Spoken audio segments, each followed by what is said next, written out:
धर्मेंद्र प्रधान पर नया विवाद। बेटी का 68,000 का विदेशी फोन सरकारी कंपनी ने भरा। क्या है पूरा मामला? क्या केंद्रीय शिक्षा मंत्री धर्मेंद्र प्रधान की बेटी का इंटरनेशनल मोबाइल बिल सरकारी कंपनियों ने चुकाया था? प्रधान जिन्होंने अभी कल ही अपने मंत्री पद से इस्तीफा दिया, करीब 8 साल पुराने कुछ दस्तावेज एक बार फिर से सोशल मीडिया पर मौजूद हैं। इन दस्तावेजों के आधार पर सवाल उठाए जा रहे हैं कि क्या सरकारी संसाधनों का इस्तेमाल निजी खर्च के लिए हुआ। नमस्कार, मैं हूं चंदन स्वप्निल। आइए जानते हैं पूरा मामला। विवाद की शुरुआत 2017 के एक बिल से होती है। वायरल दस्तावेजों के अनुसार मैट्रिक्स सेलुलर इंटरनेशनल सर्विस द्वारा जारी एक इनवॉइस में निमिषा प्रधान का नाम दर्ज है। निमिषा, आपको बता दें, ये धर्मेंद्र प्रधान की बिटिया है। बिल की कुल रकम लगभग 68,424 रुपये बताई गई है, जिसमें से करीब 53,000 का अंतर्राष्ट्रीय मोबाइल उपयोग शामिल था।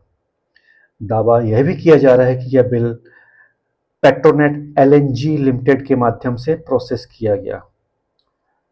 सोशल मीडिया पर वायरल एक आंतरिक नोट जो फरवरी 2018 का बताया जा रहा है, में इस भुगतान की प्रोसेसिंग का उल्लेख है।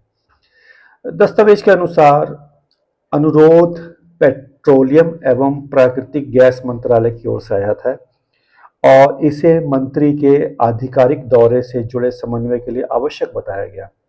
बताया जाता है कि भुगतान कंपनी के विदेशी यात्रा खर्च के मद से किया गया।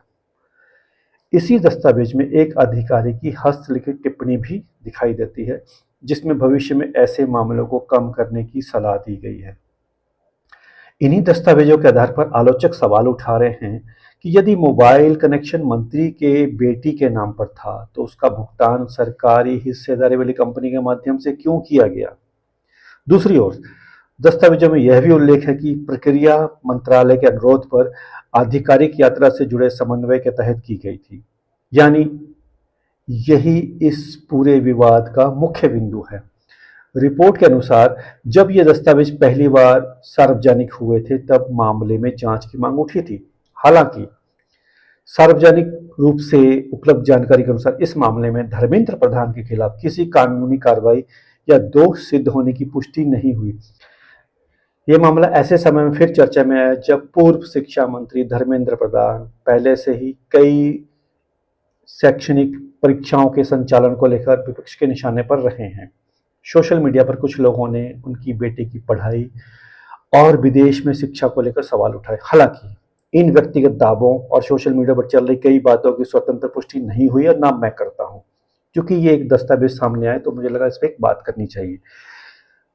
वायरल दस्तावेजों को लेकर राजनीतिक बहस तेज है, लेकिन यह उतना ही महत्वपूर्ण है। अब तक उपलब्ध सार्वजनिक रिकॉर्ड के आधार पर इन आरोपों पर कोई न्यायिक निष्कर्ष या दोष सिद्ध नहीं हुआ है और धर्मेंद्र प्रधान की ओर से इस नए सिरे से वायरल हुए विवाद पर आधिकारिक प्रतिक्रिया भी सामने नहीं आई है। ऐसे मामलों में अंतिम निष्कर्ष जांच और आधिकारिक तथ्यों के आधार पर ही निकाला जाना चाहिए। वीडियो पर आपकी क्या राय है, कमेंट में बताइएगा। अगर वीडियो आपको उपयोगी लगे, शेयर और सब्सक्राइब करना ना भूलें। अभी के लिए अलविदा दे चंद्र स्वप्निल को। धन्यवाद। जय हिंद।